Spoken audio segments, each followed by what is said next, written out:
Good morning, good afternoon, good evening, wherever you may be in the world. Just one more week till we're back racing, not long to go. So just one more episode of us talking a bit of rubbish to fill the summer break. Speaking of, on the show today, finally confirmation that Alex Rins will become a Honda rider, signing for LCR Honda on a 2-year deal. Speaking of talent, is MotoGP facing a bit of a crisis in the next few years with so many young and up-and-coming riders looking for a seat on the grid? Will many end up falling by the wayside? Is there just not enough room? Plus, the mental toll this season in particular is taking on some of the riders, and your questions answered. The recording date is Monday, the 25th of July. My name is Harry Benjamin. Joining me as always is Crash MotoGP editor Pete McLaren and former Grand Prix rider and British champion Keith Huewen. Hello, gents. Welcome back. Let's start with the official news. We all saw it coming, really, but now officially confirmed, Keith, isn't it? Alex Rins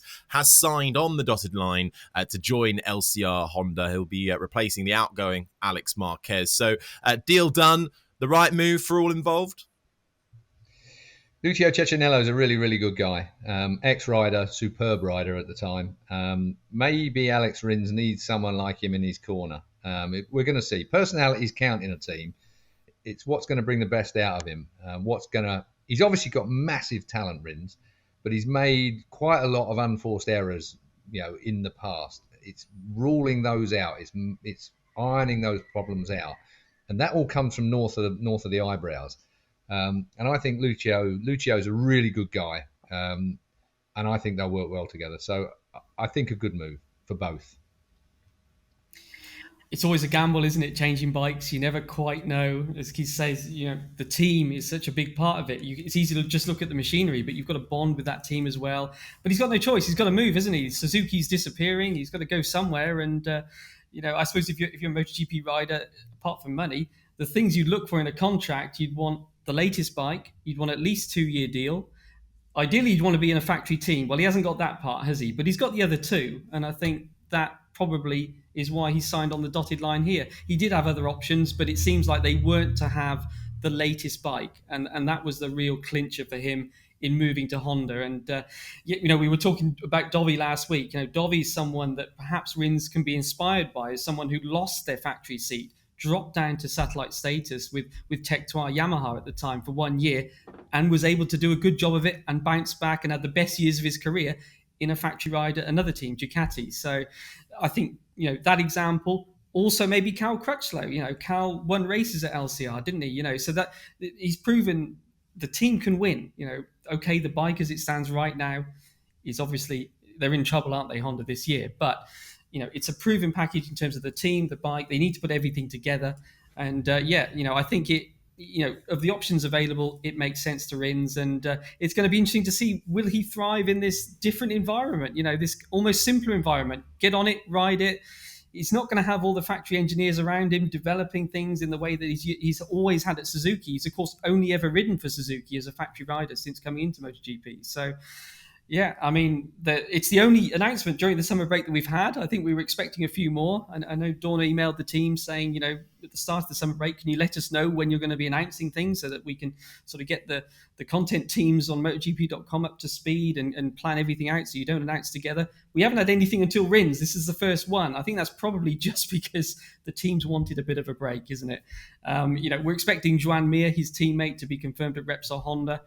Look at the World Championship standings. They're only 2 points apart, aren't they? If you're only looking at this year, Rins has had 2 podiums. Mir hasn't. That might be an interesting debate for people to have as to who would you put onto the factory Honda and who in LCR. But anyway, that's the way it is. And Mir's obviously a world champion. So, I guess that's the leg up there. But Rins is a triple race winner. So interesting to see what he can do. It will be, I think, make or break, really, these next 2 years. So, yeah, big move for Rins, and let's see what he can do come November. He'll be on that bike at the Valencia test. Big question is, has Nakagami underperformed? Is it the team? Now we're going to get an option next year, aren't we? We're going to see what's happening with Rins. Rins is going to either prove the rule or not, and that for me is going to be the interesting part of it. I think they'll flourish. I really do. I think he'll get on the bike, and I think he'll get down to it. And you said right at the beginning of your conversation there, Pete, was that, what choice did he have? He had no choice. That was his choice. And I think we're going to see much more of that as the talent starts to drift on through from all these other formulas that we've got. We've got a logjam of talent, and we've never had that before, which is going to be difficult for rider market, for the management that are wandering around between the trucks. You know how much I enjoy that every year, particularly this long break that we've got because Kimi Ring was excluded from the calendar. You know, these guys are working with something at the moment. It's a diminishing market for them. It's a you know, the rider market is one where, well, hang on a second, why do we need to pay all that money for this guy when we've got this guy that's looking pretty good at the moment and he's in the marketplace? So there's going to be a bit of an upheaval in the next year or two. Well, you touch on the log jam of talent there, Keith. So it nicely brings us on to the next subject we want to talk about, and that is exactly that. You know, future talent. We're losing Suzuki. Potentially, that's 2 less seats in the Premier class. What do you do with the likes of those front runners in Moto2, Iagura, but also those youngsters who are on the grid at the moment? Darren Binder facing an uncertain future at the moment. Remy and Rao at Tech 3.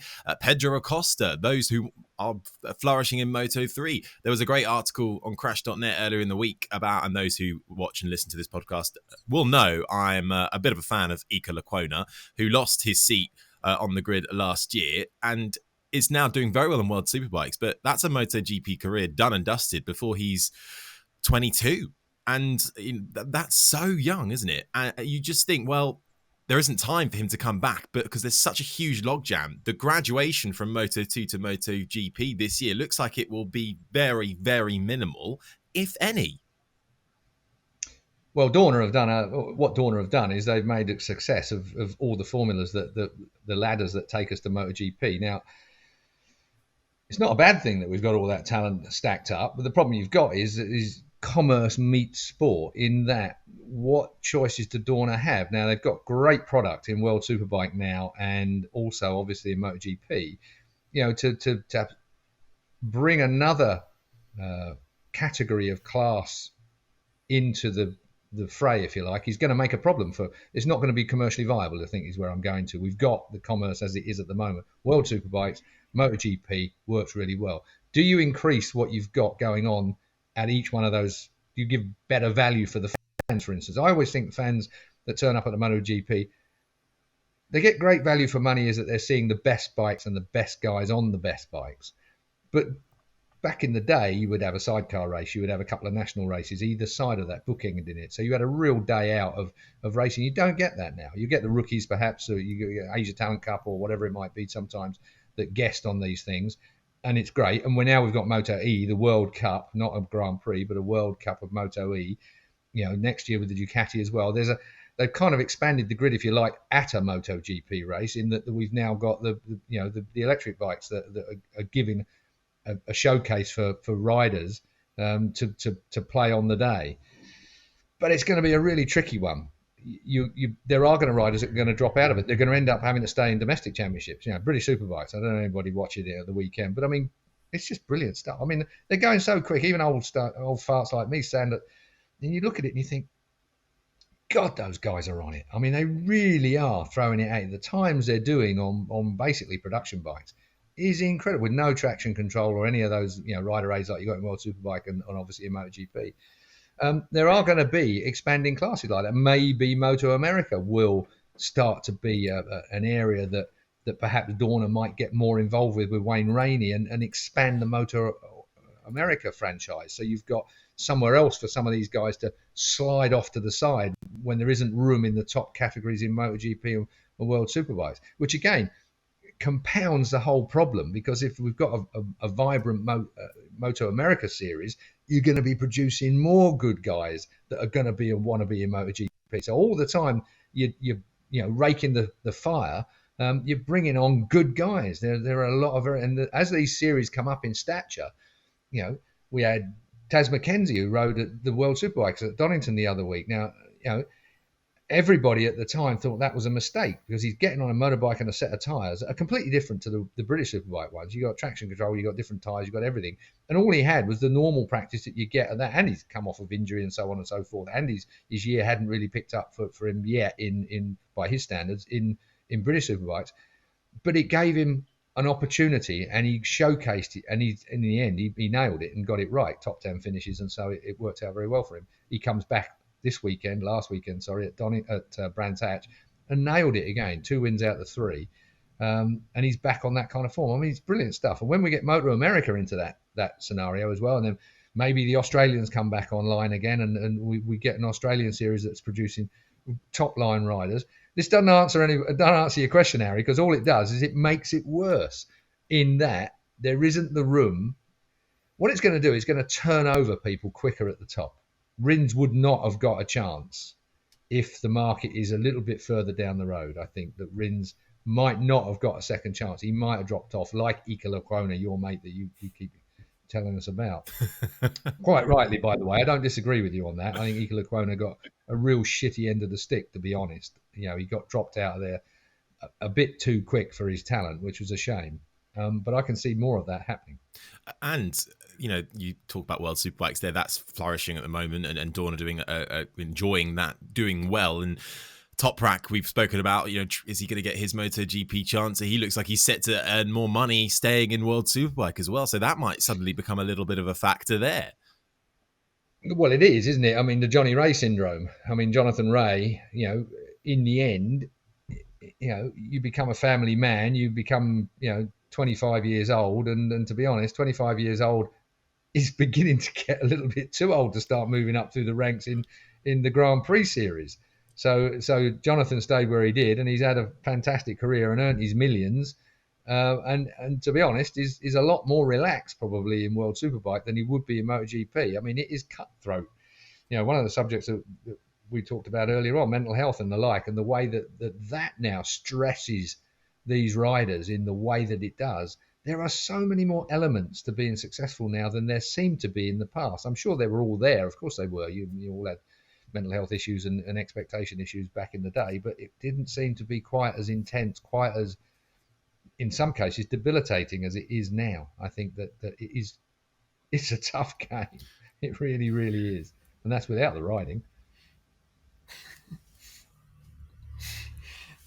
Just on the Kona thing, I mean, yeah, you can see why he feels a bit sort of frustrated that he didn't get a bit longer. Let's remember, he was one of these people that it was the knock-on from Zarco leaving KTM that ended up with suddenly Lecuona being presented with this chance to get into MotoGP. And I think we've all said, you know, when you get a chance, you've got to take it. And he did take that chance.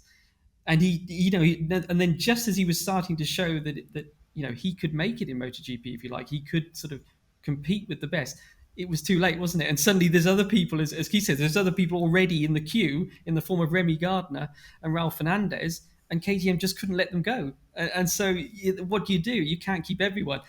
And then losing Suzuki just adds to this situation, doesn't it? I think one thing you could say is, should there have been another satellite team moving up, replacing Suzuki? You know, is it a mistake to just say...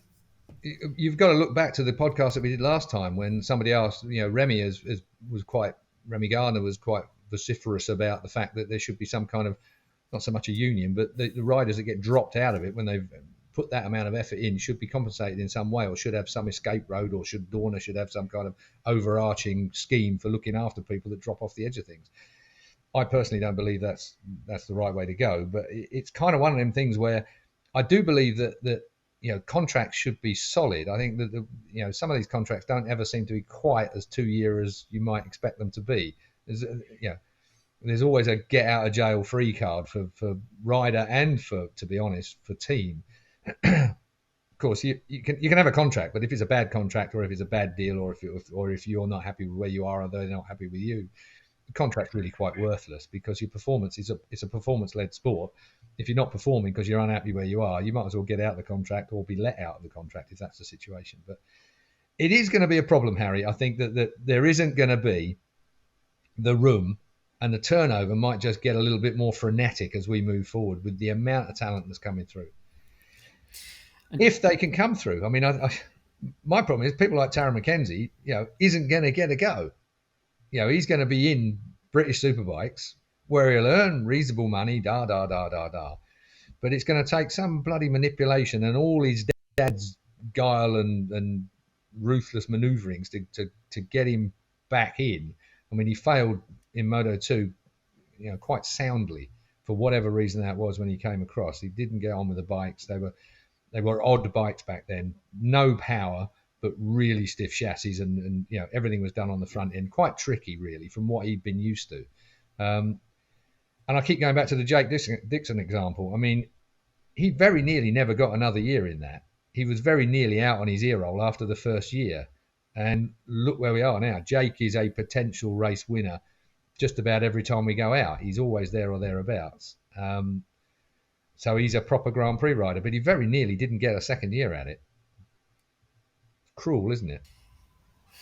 And just on Toprak, of course, he's probably one of the big talents that seems like everybody expects and wants to see in MotoGP. We know that Keenan Sofoglu, his manager, has said only a factory team, hasn't he? And he's of course saying World Superbike for next year, but actually not much is going to change for 2024 if you're only going to look at factory teams, because the riders are on 2-year deals. Really, it's going to be the same situation as this year, which is there'll be one Yamaha seat, Morbidelli in this case.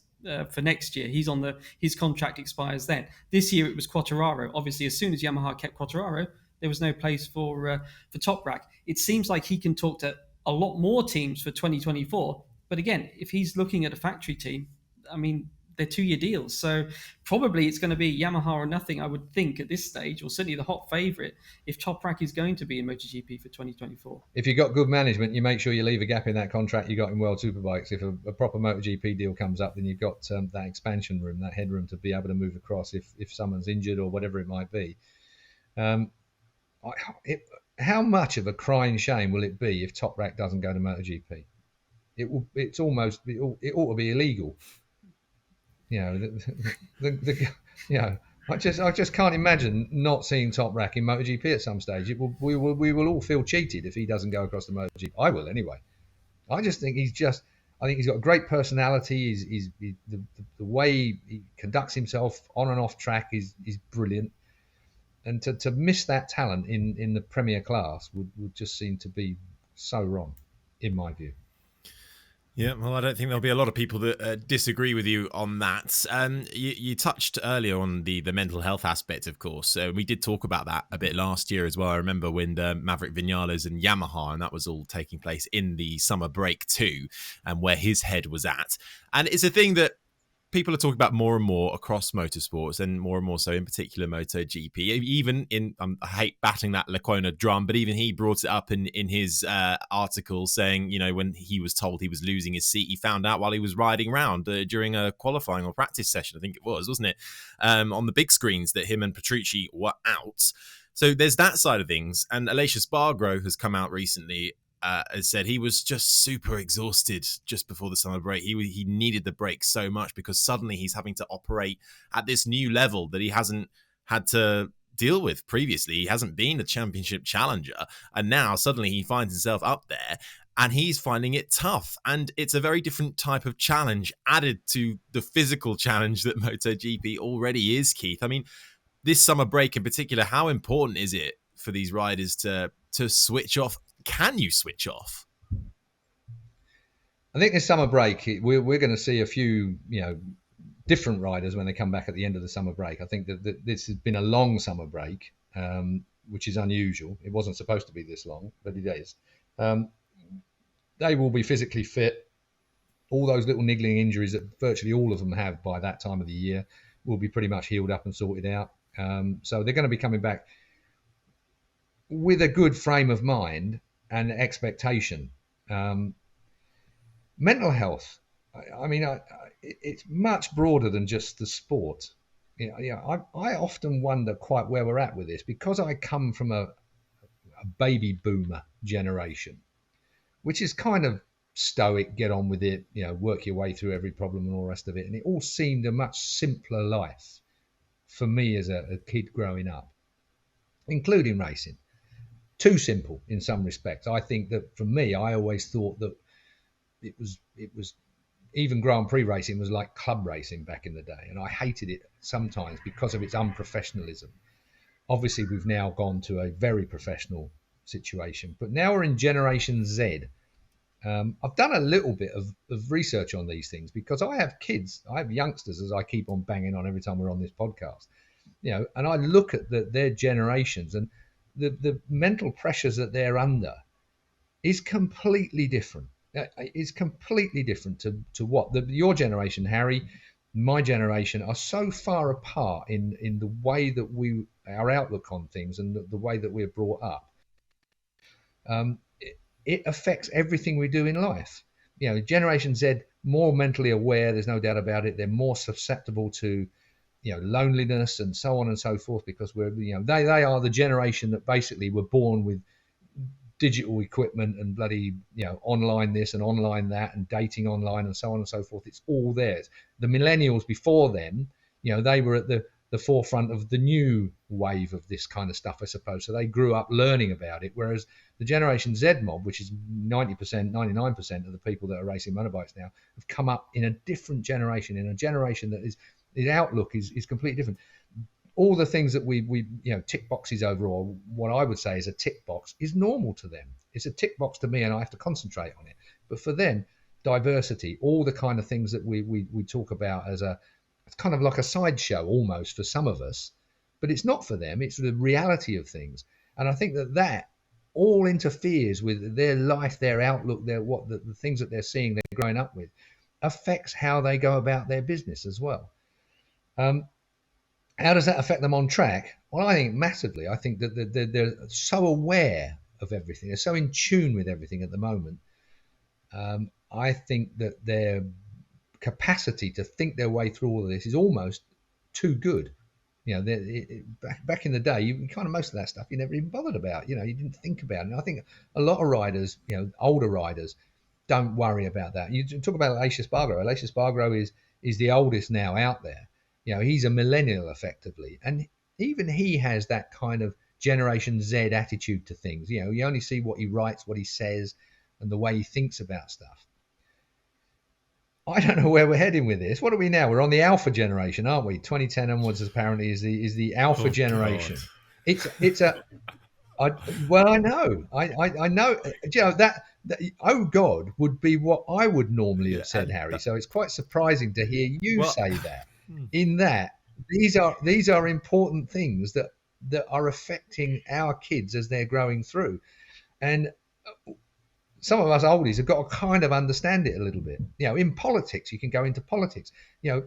We're getting further and further. Perhaps I hate the phrase left or right. It just annoys me because really this divide shouldn't be there, really, in my own personal view.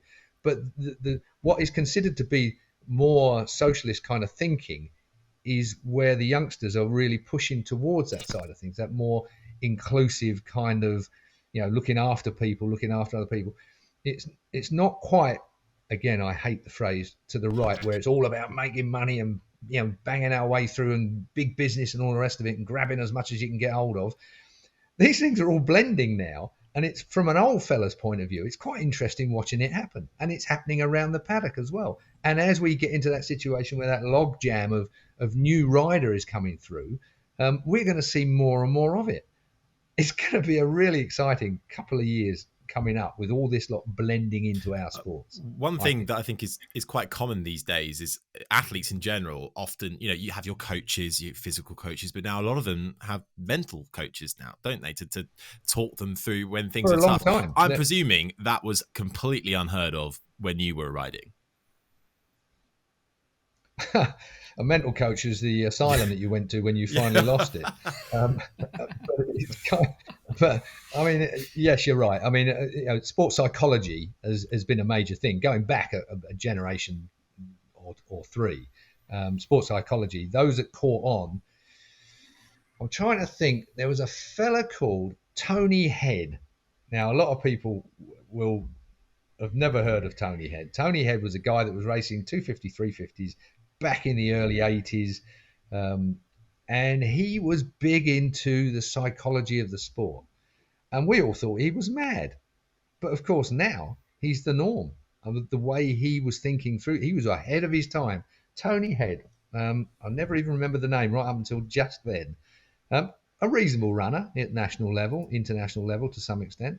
But he was into that side of things back then, working it out before you go. Philip McLaren. Now, Philip McLaren, even I used to think Philip McLaren was actually quite mad on a racetrack. But when you speak to him, wonderful roads rider, TT, Northwest 200, bloody quick, really, really quick. When you speak to him and realise the depth at which he'd thought it through and how he'd eliminated all of the situations that could affect his racing, a guy had got it worked out, but he kind of got it worked out on his own. That was his way of working through those situations to make him as fast as he could and as safe as he could. We all thought he was mad, but he worked out what he thought was his limit well in advance of any races. I'm mega impressed with the likes of Philip McLaren. I really are. And there are people that have done that on their own over the years. But now sports psychology is a major thing. It gets you through that difficult period of time. You do wonder, don't you, in 20 years' time, will the MotoGP riders of the future look back and go, oh, those guys had it easy?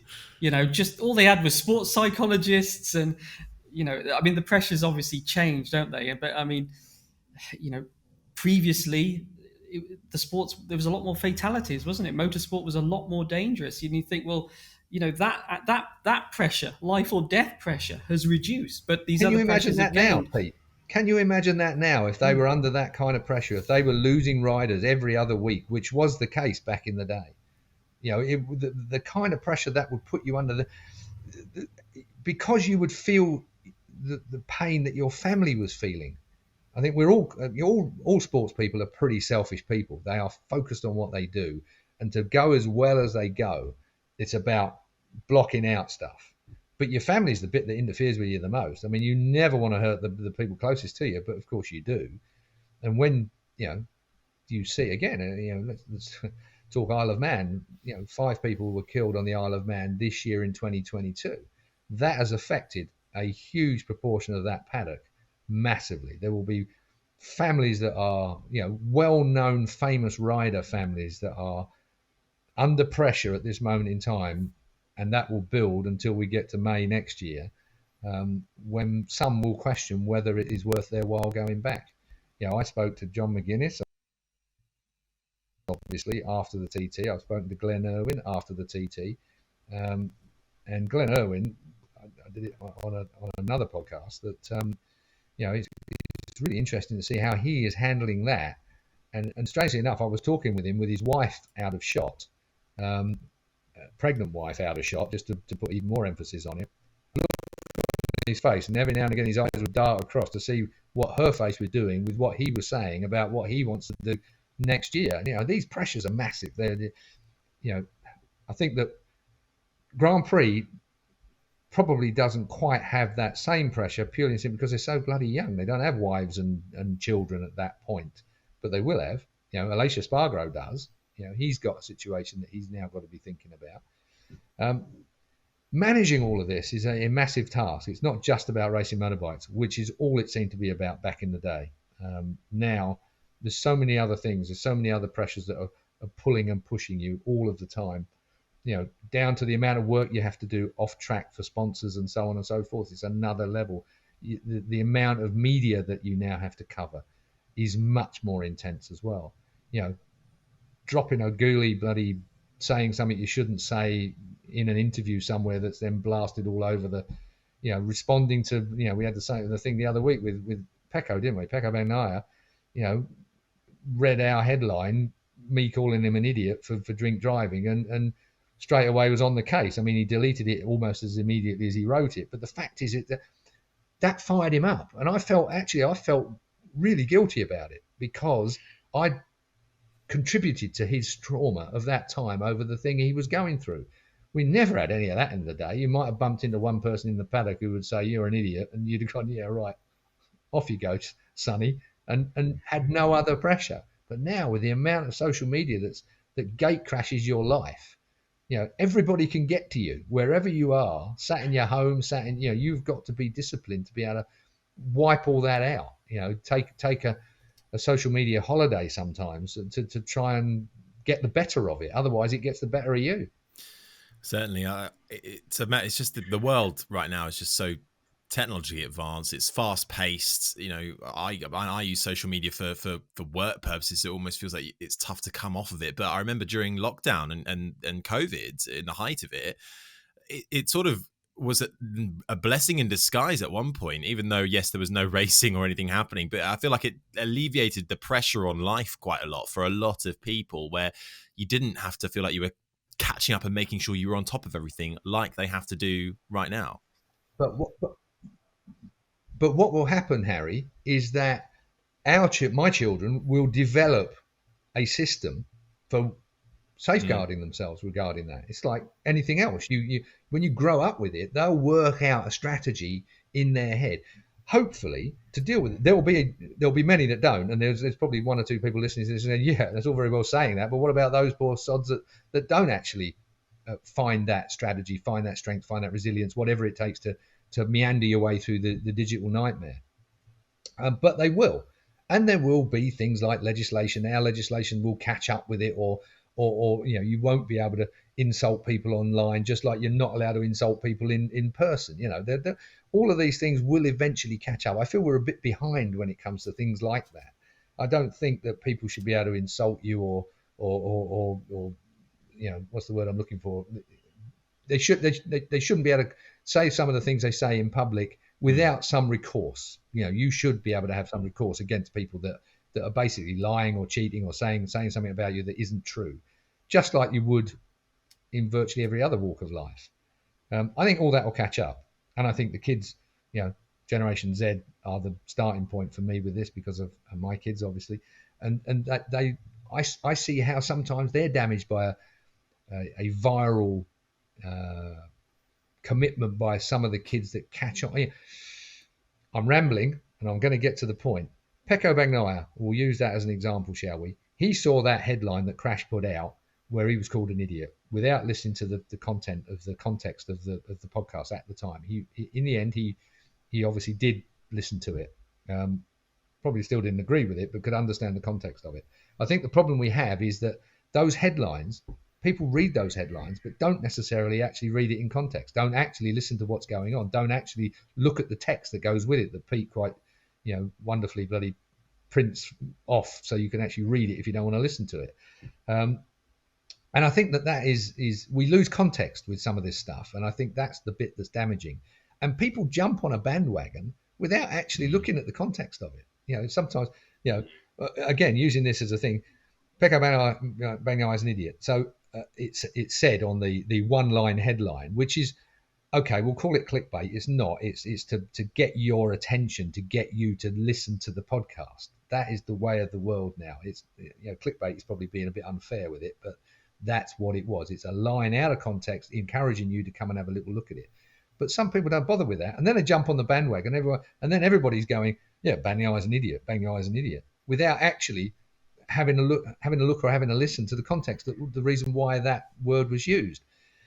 And I think that's the problem that we have in social media in general. Just all of a sudden you start this bandwagon of moronic, bloody tribal, want to get on the case of beating up whoever it is.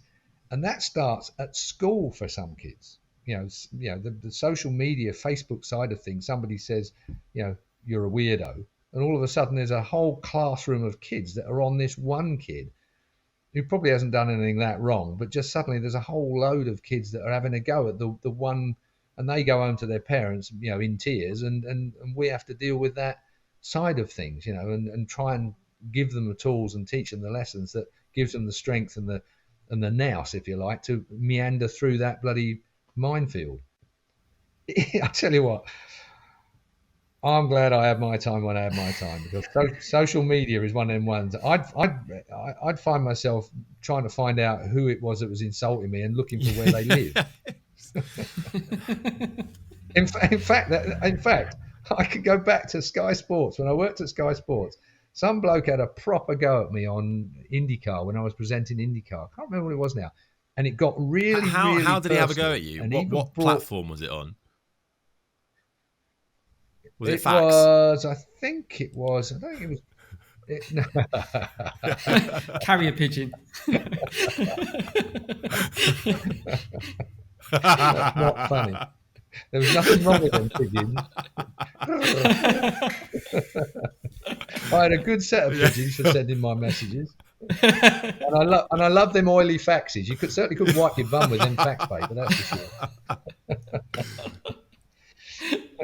But this one guy, he crossed the line. I can't remember what medium it was on now. He crossed the line, and I did a bit of research to find out where he was. And the next time I communicated with him, I let him know that I knew where he lived. And he just completely turned. It didn't just shut him up. It got him apologising. It got him to realise how much he'd affected me at that particular point, to the point where I was quite prepared to go around and nose to nose with him about it. And then he became a reasonable guy and explained his position, all the rest of it, and off we went, and it was all wonderful. What's that meme that's out there? I love memes. That one where you've got the two dogs barking through the fence at each other, and then someone opens the fence and they go and walk away. That's the thing, though, and it's still to this day, you know, social media, people who have profiles, but it's not their picture, and they feel like they can just get away with saying anything, and Twitter gives you access to directly at people who you don't know, have no connection with. Yes, they may be in the public domain, and yes, they've put themselves in that position. So, of course, there's going to be things and responsibilities that come with that. But either way, I still don't believe that any person should just be able to spout whatever they like just because they don't like somebody or like what they've said.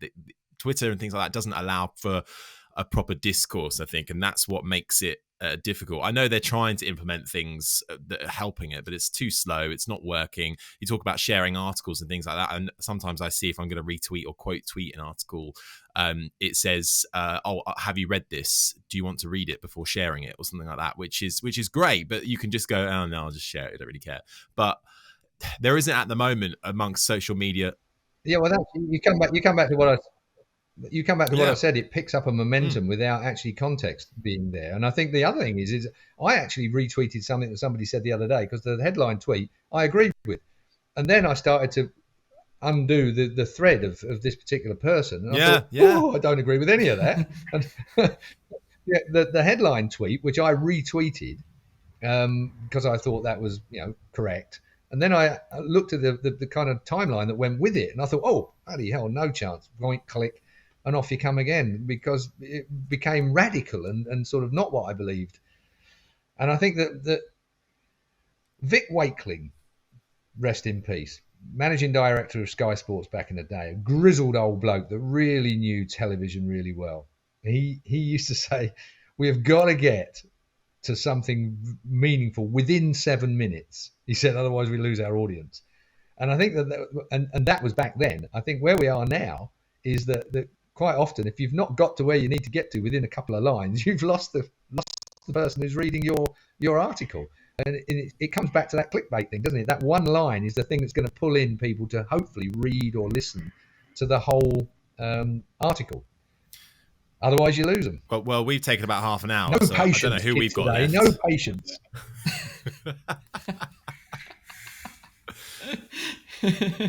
I think it's interesting what Keith was saying about this being sort of new, a new technology that we're still discovering the rules for. I think that's, maybe in the future, a rider actually using his own social media will be seen as, what are you doing? That it will just be, you just don't do that. But because we're in this period where social media is relatively new still, that it is, we're in the kind of blurring thing, aren't we? Some riders do it themselves, others don't already. They don't touch it. But will we end up in a point where there are sort of clear rules on how to use it? And if you're a professional sportsman or something, you don't touch it. You have people that do it for you, as some MotoGP riders do now, and that's it. And the other thing I've just mentioned is this age limit that's coming in, on the whole mental health thing. It'd be interesting to see how, riders that are slightly more mature coming into the Grand Prix classes, what difference that makes, if any. That would be interesting, I think. Yeah, we're in. I love the fact that we're in that transitional period at the moment as well. I mean, there's so many rivers flowing at once at the minute. It all comes back down to what you said at the beginning, Harry. I mean, we've got this talent blockage, and we've got all these other things that are interfering with that talent blockage as it all sort of works its way through. We're in very, very exciting times. I mean, I think that I don't think any of this stuff that we've talked about is a negative. I think we're working our way forward to a better time from my point of view. Maybe not politically, but we probably shouldn't go there. But it's I think from a sports perspective, I think that we are in for some very exciting years ahead. Every year gets a bit better for me. Well, it's certainly a massive issue, isn't it? That requires a lot of complex thinking about it, but it's certainly something that should be talked about. And clearly, the riders in MotoGP in particular, hoping that this 5-week break that we're in the midst of at the moment will certainly leave them ready to go again in a week's time. We'll end with a few listener questions, shall we? Still a few left over that we've got to get through as we start to approach racing action once more. James Lee 12 has asked you both, which manufacturer do you think is most suited to the second half of this season in terms of tracks? That's a smart question. I like that, James Lee. Well, you've got to say that we've come out the other side of this break with reinvigorated riders and teams. Everyone was jaded as hell by the time we got to the end of the first half, if you like. And I think that is going to have as much effect on things as motorcycles. Motorcycles aren't going to be able to develop that much during the summer break because there's just not that much they can do within the rules. So I think that what we're going to do is they will have had a lot of time to collect data. We're back in that digital stuff again. All the data that they've had to fight their way through in those early Grand Prix, now they've had time to disseminate everything that's there, all the things that they thought they knew about stuff. They will have now worked their way through that and got a better handle on that. They haven't had 5 weeks off, that's for sure. They will have been working really hard to try and get a jump over everyone else once we get back starting at Silverstone. But back to the question. I'm not dodging the question. I'm trying to think it through while I'm blathering on. I think the Aprilia is going to look good at a lot of the racetracks that we're coming to. I just think that that's a good all-round motorbike at the moment. The Yamaha still works in Quartararo's hands. I just can't see anybody else, picking up the pace on that. Ducati have perhaps got a bit more headroom to perform better than they have, perhaps more consistently. Suzuki, well, they're out of it come the end of the year. We'll see if whether that slowly deflates as we get towards the end of the season. But I think Aprilia is looking very, very good. And where the headroom comes there is whether Maverick can get to the standard that we know he's capable of on a consistent basis. I think that's where the room for improvement in Aprilia comes from. And once they get that momentum, if you've got two top riders pushing forwards, Aprilia probably have the biggest room for improvement on a motorbike that's massively improved this year. So I'm going to say Aprilia. It's a good question. Well done, James. It is. I'd agree with Keith on Aprilia. I mean, if you look at it, Ducati have been on the podium at every race, but they've got 8 bikes, haven't they? So, Aprilia are not far behind with only 2. So I think, I'd go with the Aprilia in terms of the factory team. If you're just looking at a bike that's going to be on the podium every week, Ducati is probably the one. I think looking a little bit further forward, I think this second half of the year, we've got these next 4 races in Europe, and then we go to the flyaways, this big unknown that we haven't been to since 2019. And I think that's where the championship is going to be basically decided. I think we've got 4 tracks, haven't we? Motegi, Buriram, Sepang, Phillip Island, completely unique venues. We haven't been to them, as I say, for several years. There's the threat of you could have a torrential downpour easily. There could be tyre, issues, meaning performance issues. One team gets it right, another one. I think that's where the championship is going to be basically decided. If you're leading, I think you'd want at least 35 points of advantage going into those 4 races with 100 points available to be confident, because you could easily have one bad race, lose 25 points. So, we've got 4 more races in Europe before we do those flyaways, but I think, the teams, it's going to be what we've seen so far. The Aprilias are going to be up there. Bagnaia is now coming on form. I'm not expecting any shocks, but I think when we go to those flyaways, I think we will see some big surprises, not least the weather. I think, in terms of a manufacturer, yes, you can look at what's been so far this season, but there's this big unknown coming up that we haven't been to since 2019, when they didn't even have the same rear tyre. It's got me very excited actually now for the second half of the season. Thank you for that great question, James. Ricardo has asked, Miguel Oliveira, Tech 3 or RNF? Which one? Oh. Yeah, there's a question, isn't it, eh? Well, Tech 3 have not performed this year, really. I mean, it's going to be the gel between the two riders and the team as well. I don't quite know what's gone on there. RNF, is a smaller team than it was before. And Yamaha got their problems elsewhere. RNF have got their problems elsewhere, perhaps as well. So it's going to be one of those situations where it's the devil in the deep blue sea for Miguel. I think it comes back a bit, for me, it comes back a bit to the Rins thing, which is once you leave a factory team, what's the chances of them rehiring you into that factory team? So for me, I'd say go to Aprilia because he's got a better chance of getting a seat at the Aprilia factory team in future than he has of getting back into the KTM team. I think, I mean, I can't, okay, Rossi left the factory Yamaha team, went to Ducati and came back. But I mean, that was a unique situation, wasn't it, with Rossi, if you like. I can't think of anyone else that's done that. Once you leave the factory team, you need to try and make a new path at another manufacturer. But as Keith says, not an easy decision. It's going to be a year-old bike at RNF, and it's a year-old bike with less engine changes than this year, isn't it? So does that mean they're going to have to lop some revs off the top, 500, maybe even 1,000? No idea. But to make the engines last longer, they'll only have 7 engines. This year they can use 9, and they can change the design. So it'll be a 22 bike, but will it have a bit less power as well? And then, as Keith mentioned, the team's different. They've got all this experience with Yamaha. They're now going to have to learn the Aprilia. So it's not an easy one, but I think in terms of a career path, he has got a chance to then, if he can go well on that bike, end up at the factory team at Aprilia, a better chance than getting back into the factory KTM team.